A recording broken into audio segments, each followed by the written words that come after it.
Kako bježu? Zašto bježu? Kriv nisam nikome, svakog poštivam, u ostalome i... A zbog čega su oni pobjegli, ostali? A ko to zna? Znate šta je bilo? Veli dolaze, idu na sklad, ovo ono, rekao, ne kolju, ko će koga i voljno. Ja ne bježim nikud u životu. Je li vam iko išta napravio? Meni nije, ni moja obitelj, niko.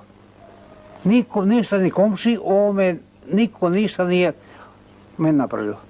I juče bili, prekjuče, niko jedne riječi da mi rekao. Vjerujte meni. Moje ime je Rekić Dušan. Vi ste iz... Ja sam iz Lončarice, isto Srbin, ali sam prešao na ovu stranu koju vidim da je pravedna i pravednu borbu vodi, demokraciju, što kažu, vidim budućnost bolju, zato ne slažem se s njihovom politikom koja vodi ne u komunističkom sistemu, čak još unazad, 2-3